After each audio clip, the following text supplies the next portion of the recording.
Hi everyone, welcome again to another tree workshop on how to, in this case, make a resilient garden. And here we're excited to have Jim Kogelheide tell us his story. Well, thank you very much, Diane. Yeah, I'm really excited to share some of the ideas and tips and processes that I've used as I've kind of taught myself how to become a gardener over the last 15 years or so. Gardening is a process where you're always learning, always evolving, and always becoming more familiar with better ways of doing things. And one thing that I always like to inspire people to do is not to run out to the hardware store and buy that brand new shovel and buy that brand new this or brand new that. What we're going to focus on through this little talk is how we can use existing things, repurpose them, reuse them to create a functional and sustainable garden.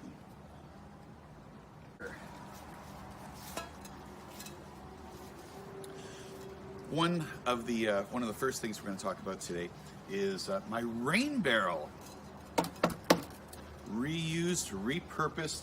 This used to be a pickle barrel from a factory, I think, just outside of London, Ontario.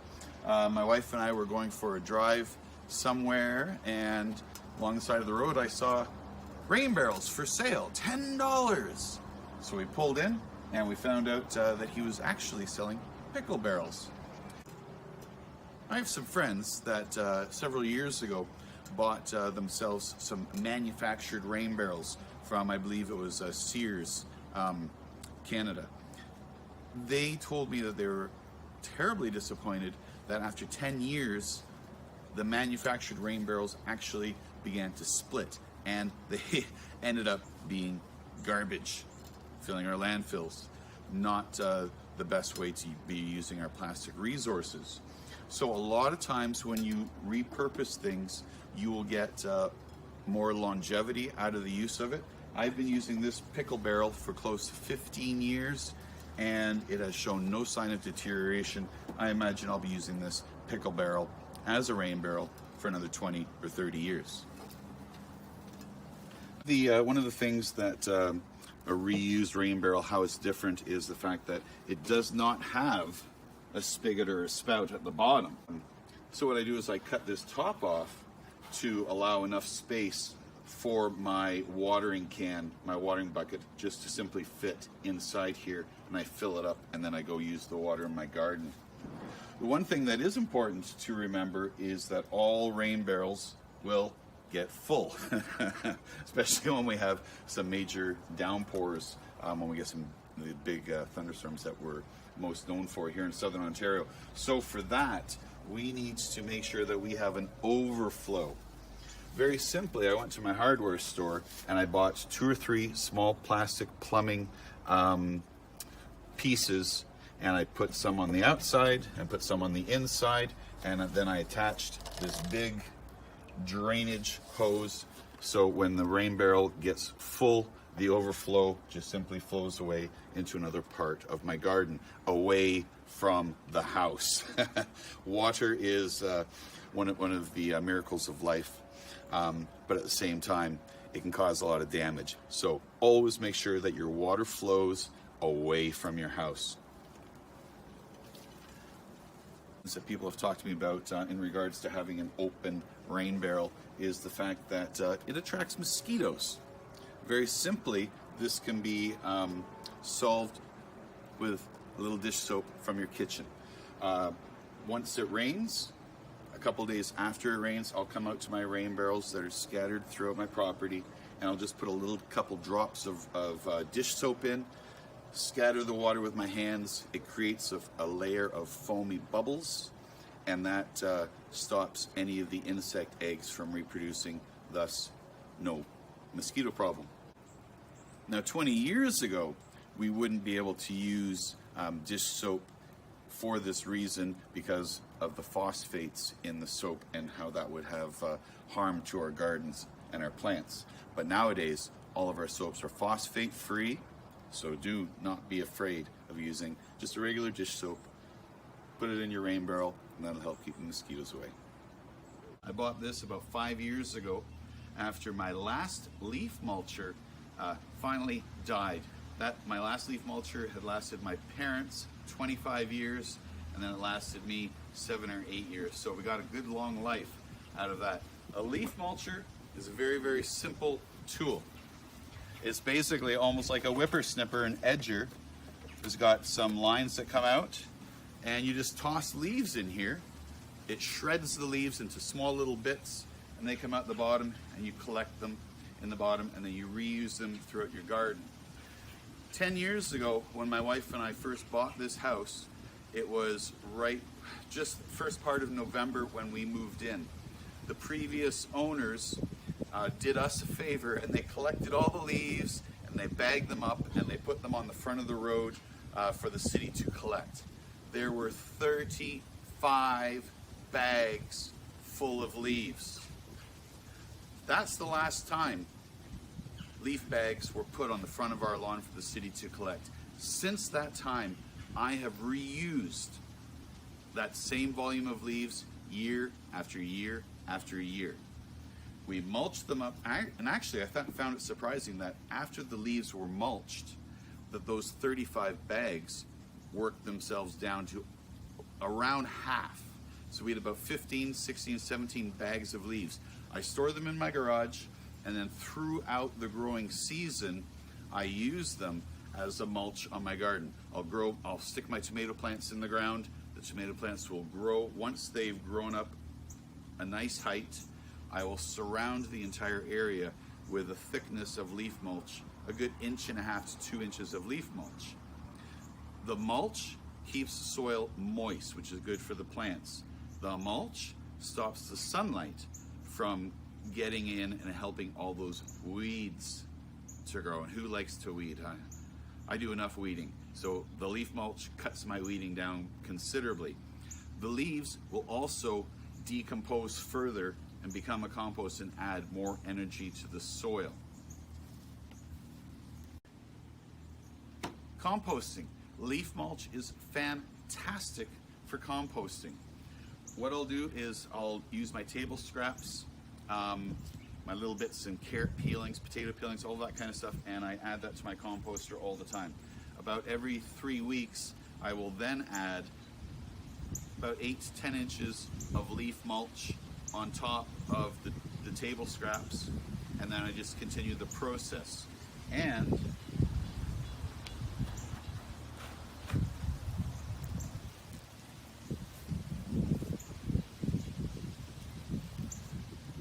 as you can see here, we end up with a wonderful, rich, nice and dark colored compost. You can actually, if you look really, really closely, you can see a little bit of leaf mulch still in here. The best way to compost is to have a ratio. A little bit of wet, a little bit of dry. The wetness, the moisture for the composter comes from your vegetable scraps off your table, your potato peelings, carrot peelings, things like that. And the dry for the compost comes from your leaf mulch. So there we go. Ever since, for the last 10 years, 35 bags of leaves have not been sent out for the city to collect. So another way of reusing everything. Reuse as much as you can. Even the stalks and the plants from my bean plants, my tomato plants, my squash plants, they all get used in another composting system that I have, so that everything that I grow in my garden gets recycled and repurposed and makes my garden more and more self-sufficient and self-sustaining. And as every gardener knows, that's our goal in life, is to be as self-sustainable and sustaining as possible. Now, one thing that many gardeners in London are aware of is the fact that we've got lots of rabbits in the area. They go after my spinach and my lettuce and even my very young pepper plants and even bean plants. So instead of trying to fight the rabbits, I've created some of these wonderful little cages. Rabbits can't get in, and my beans will continue to grow, and lettuces. Used is repurposed wood from skids and pallets that I've taken apart with my hammers and crowbars and things like that. And then you cut the good chunks of wood and you make small cages out of them, just like this here. Now, one other thing that I've kind of done to make these even a better tool, not only are these a tool against rabbits, but these cages, the way that I use them, helps me to create better and healthier soils and composts. Now, the way that we do it is that you can see I've got quite a buildup of soil here. In the spring, this line was up to here, so you can see how compacted this has become. What I start with is I'll put the cage in place, I'll put a layer of mulched, ground up leaves, then I'll put a layer of soil, and I'll do that about 5 or 6 times. So this whole thing is filled with leaves and just regular soil from my garden. It adds nutrients to the soil, the leaves will compost, and the lettuce or the bean plants, whatever I'm growing, the roots will go down and they will further to help break down the leaves that are in here. Now let me show you something. I'm going to lift this up and we can have a peek at the soil.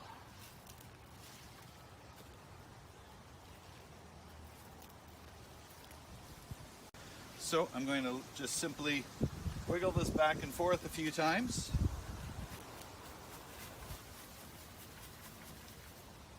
I'm going to lift the cage straight out of the garden.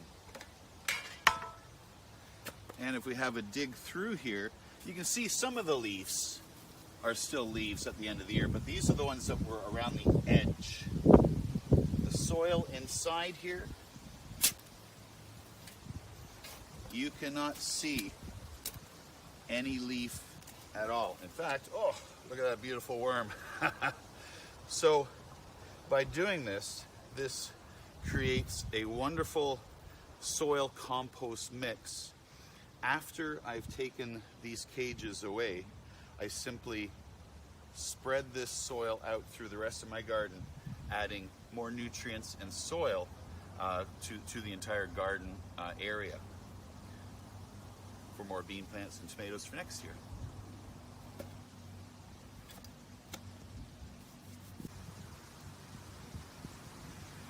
Nice, healthy soil. Look at that. Very nice.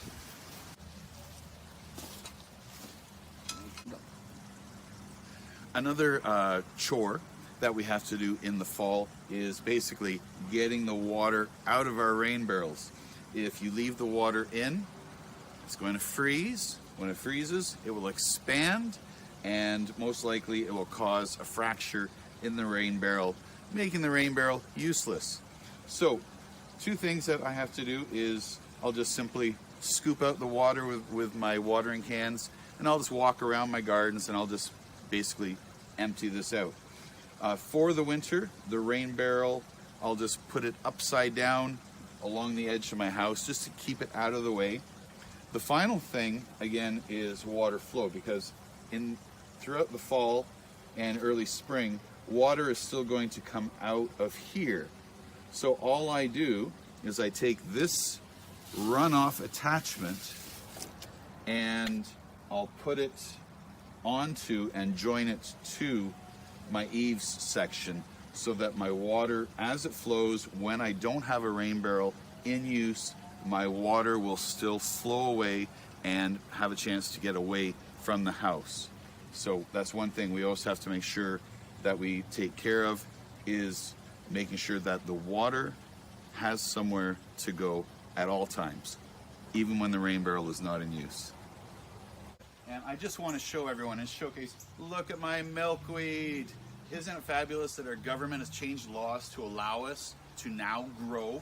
Milkweed used to be illegal. You would get in trouble for it. You would get a ticket for growing milkweed. But now we can.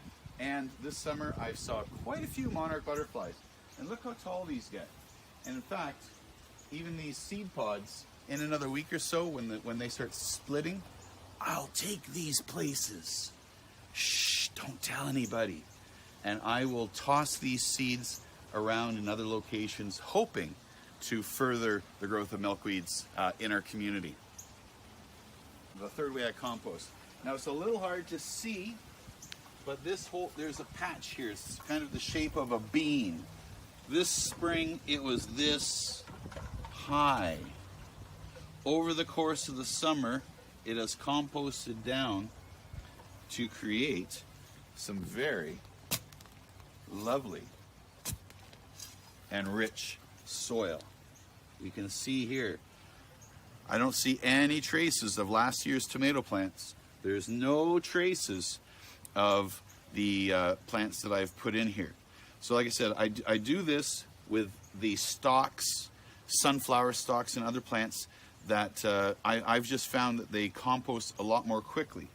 So what I'll do is in the fall, oh, look at this.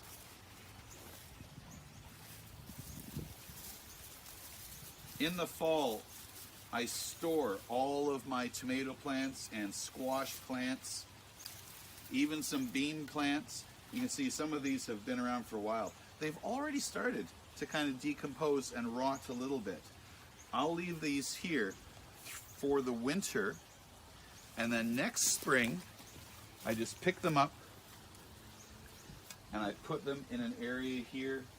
Again, I'll add more leaf mulch, and then I'll add a thin layer of soil, and then I'll add some more stalks, some more leaf mulch, and then I'll put on about an inch of soil on top of the whole thing. I'll have my 8-year-old come here, and that's his fun job for the day, and he and I just jump around and we stomp, stomp, stomp, and we pack it down, And then, to help all of those stalks decompose, the best way is to actually plant more tomatoes and beans and peppers right on top of it.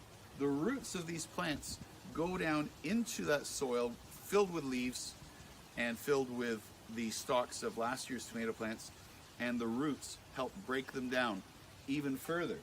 So, and then what I do is at this time, when I finish taking down this garden, which will be very, very soon, we're almost middle of October right now, and what I do is I dig down, I filter out some of the roots and some of the things that didn't break down quite so much. Well, that's what I begin next year's compost garden patch with. Just keep them recycling for next year. And then I just take this soil full of all these nutrients, and I just walk around my yard and I just throw it in the grass, and I just throw it all over the place. And that is how I fertilize my lawn. This soil is filled with nutrients, and instead of using chemicals and sprays on my lawn, this is what I use to add nutrients for my entire lawn.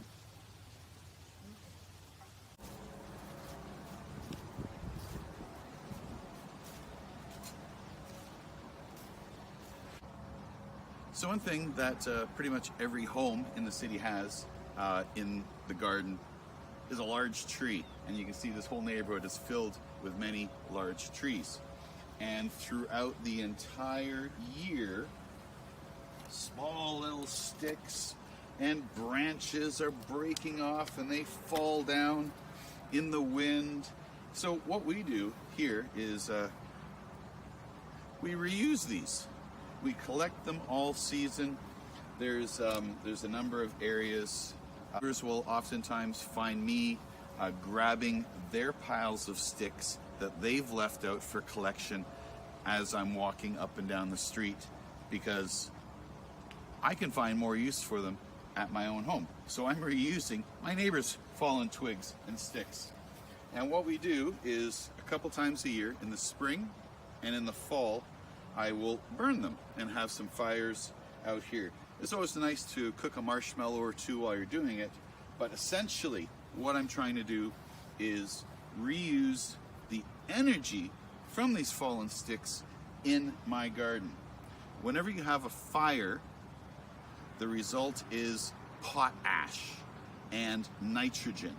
These two components add a lot of nutrients to the soil to help vegetables grow through the growing season. Even my fire pit is a repurposed tractor tire. I'm not sure what this came from, but this is a big rim from a truck or a tractor or something like this. And a friend of mine knew that I had outdoor fires, and he saw one of these lying around somewhere. So one day he came over and gave me this rim. So again, I've been using this for about 15 years, and it just helps keep the fire secure so it doesn't get out of control, and it's a safe fire.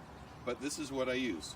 In the spring, I'll have a couple fires, burn the sticks, and then I'll spread the ash out through my garden and slightly dig it into the soil to add the nutrients. So this example here are things being repurposed, sticks being reused, finding an actual purpose for sticks and twigs and branches. A lot of people don't do that, but one thing that's very important to me as a gardener is to find uses for everything in the garden, for the garden to grow and for all of the garbage to become useful and therefore not garbage. And this is just one example. It's always interesting when I'm talking to people about gardening, how a lot of people think when you're working in your garden, you do a little bit of planting in the spring, you water it, you harvest it, and then you're done. A real gardener knows that even in the middle of winter when there's 2 feet of snow, you're still in your garden doing some work. In the middle of winter, January, February, that's when I go to my currant bushes and my raspberry canes, and I do the pruning in the wintertime. Now that it's fall, we can see all these beautiful colors, the ground is covered with leaves, I'm still working in my garden. You can see over here that I'm still in the process of building some rock walls, getting my gardens ready for next planting season for the spring of 2021. So that's something that occupies quite a bit of my time, and I will be working in my garden doing these type of projects until the snow basically keeps me away. About middle of September, the first part of October, I'm planting in my gardens. These are my garlics that are coming up. And what's going to happen is they won't get much taller. Maybe they'll get another inch or so taller. But the frost will come and basically kill the green off, and then it's done for the year. Next spring, before I plant anything else in my garden, this garlic will be this tall, and this whole patch will be thick, thick green coming from the garlic. So in the fall, we do planting as well, getting ready for next year's growing season. You can see we have 3 very uniquely shaped shovels. Each one is designed for a purpose. And I've found that over the years that these are my 3 favorite shovels to use in my garden. Now for anyone starting out gardening, you only basically need one tool, a shovel. That's it. Turn the grass over, dig it around, use your hands, get in there, have a lot of fun. As you become more and more experienced, you will find that you will learn more about the tools that are available, and after a while you'll find out what your favorites are. Myself, I have 3 favorite shovels. This is my first one. It's simply called an edger. An edger. It doesn't go in very deep, but it's very thin. Now I use this for a number of different reasons, a number of different purposes. One of them is simply putting an edge on the garden. You dig down, you kick it up, you dig down, you kick it up, and you can create a nice edge. What edger is good for is just to give your soil a little bit of a turnover in the spring, so that you can shape your garden and get it ready for the next year. Just with a quick flick of the wrist, it just goes in slightly, turns it up, loosens the soil, and then you can edge it or shape your garden patches. the edger is also good for creating the garden. And actually, I can give you a demonstration. You can do, I'm going to be getting rid of all of this little patch of grass and I'm turning all of this into garden. And quite simply, you dig down. And what I do is I create a bit of a grid system. And the one thing about having this so flat and smooth with a bit of a nice edge is digging up the chunks that you've cut. Now, in order for me to turn this into a garden, I will dig it all up, flip it over, the grass will die and compost, and the soil will slowly break down, and then in the spring it would just need a quick little turn, and then your garden is ready to plant. My next favorite shovel is the box shovel. It gets the name because it's rather squarish. My son, who corrects me on everything, would say, "It's not square, Daddy, it's a rectangle." He's such a perfectionist. And the box shovel is simply good for being the best shovel for transferring soils, gravel, anything. We've got a pile of dirt here. You can see the box shovel can pick up and hold quite a bit of material. That's its purpose, and that's what it does, and it does it well. My transplant shovel. It's called a transplant shovel for a reason. You use this when you're transplanting flowers, perennials, small trees, when you're digging in and planting trees. You can see it's very narrow and it's very long. So if I had a flower here that I wanted to transplant and I wanted to make sure that I got all the roots, the deep, deep, deep roots, boom, you can really get in there. And you would almost do a circle around the plant. And then you've created a plug. And then you reach in, you dig out, and you pull that plug out. The soil around the roots of the flower remain intact. And then you simply go over to where you want to plant it and planted it in again. Earlier on, I mentioned how I use my leaf mulch in my gardens around my tomato plants, my pepper plants, even my flowers. They help keep the soil moist and they help keep the weeds away. I hate to weed. It's so hard on the back and it's just not an enjoyable job. This here, whoa, every gardener must have a French hoe. Very, very simple to use, and it saves so much work keeping those weeds under control. Let me show you how it works.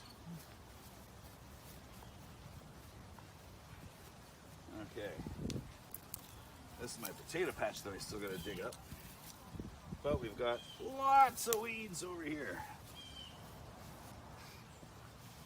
I was growing cucumbers here a little while ago. I pulled those plants up about a month ago. Since then, look at all of these weeds. Now I could pick them all by hand and that would take a long time. Again, the French hoe. Here's how it works, very, very simply. It slides into the ground about ½ an inch. Oh. I've just gone underneath. See how easily they come out now? Because the French hoe will get underneath and basically chop the roots off. Now, when the weeds are really small,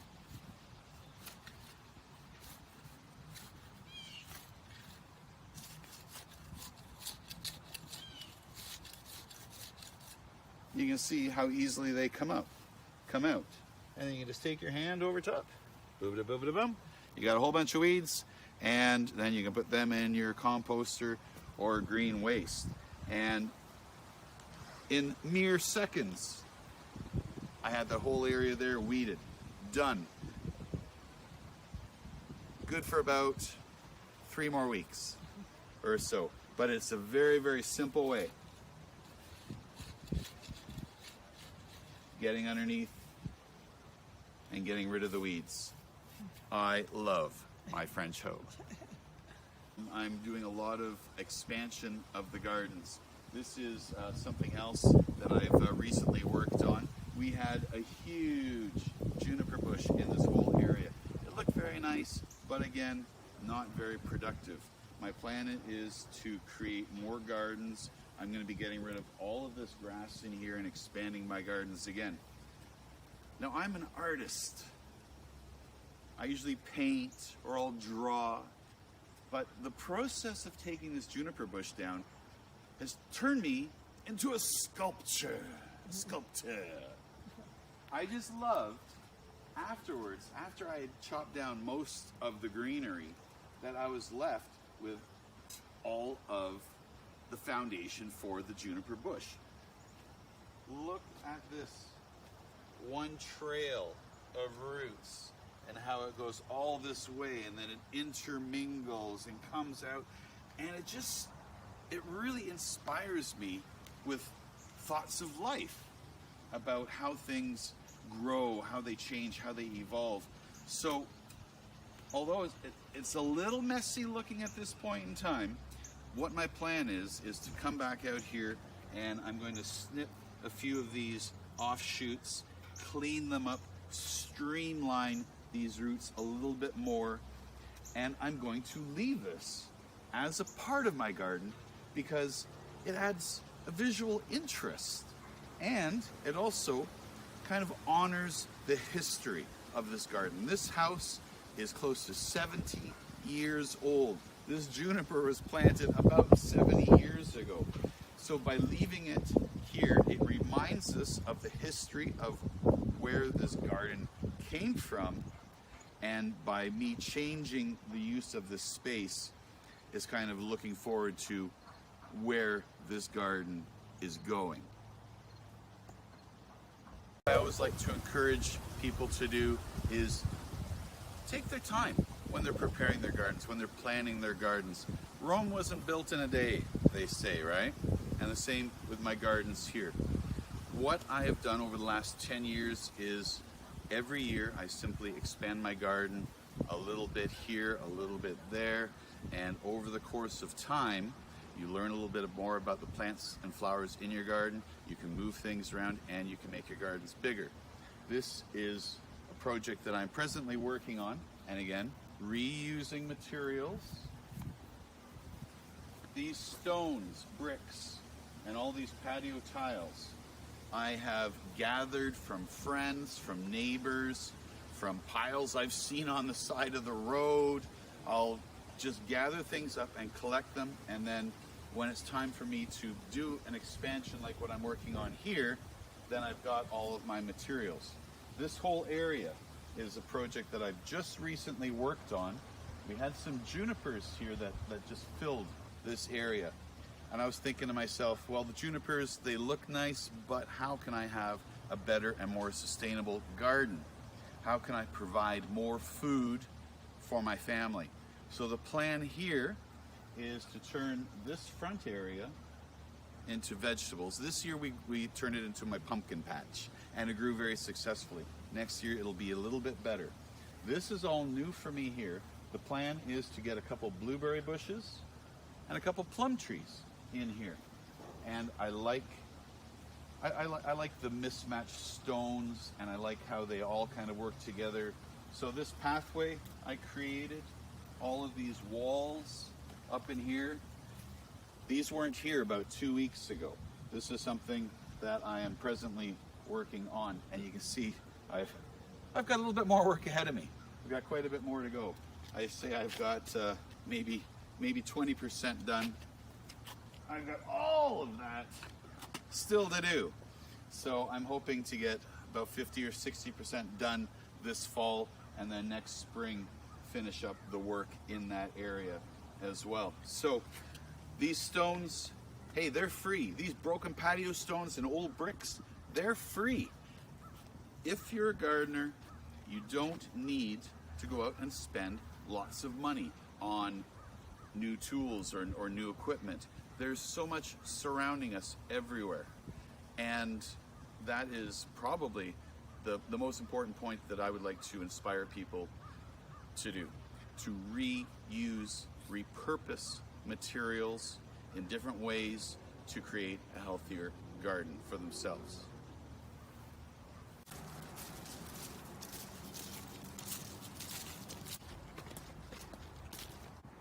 Now, one thing that I've learned over the last few years is a way of using leaves. We've got lots of leaves in abundance this time of year.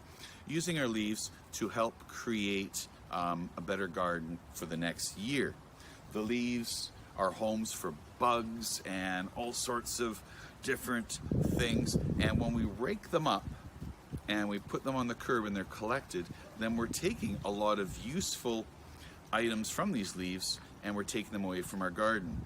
So a new trend has been showing itself over the last little while where they're trying to inspire people not to rake the leaves on their lawns until the springtime. Now, this tree has a lot of leaves, and if I didn't rake them up, my lawn would probably die on me. So what I do is I find a balance in between. The first couple weeks of leaves falling down, I will rake them off my lawn and put them into my gardens here. You'll also notice that a lot of these are black-eyed Susans. They flowered, they look beautiful, and now they're dead. Instead of pulling them out of the ground or chopping them down, it's actually really good to leave a lot of your plants whole throughout the winter. And then in the springtime, clean them up, chop them down. Because through the stems, bugs will find homes. And they will live in these throughout the winter. So next year, I will actually have more bugs doing whatever it is that bugs do. I'm going to have more of them doing that kind of stuff in my garden and creating a healthier ecosystem. So after I do that, I'll rake the first phase of leaves into my garden. And after that, then I will leave the rest of these leaves on my grass. And in the springtime, that's when I will clean them up.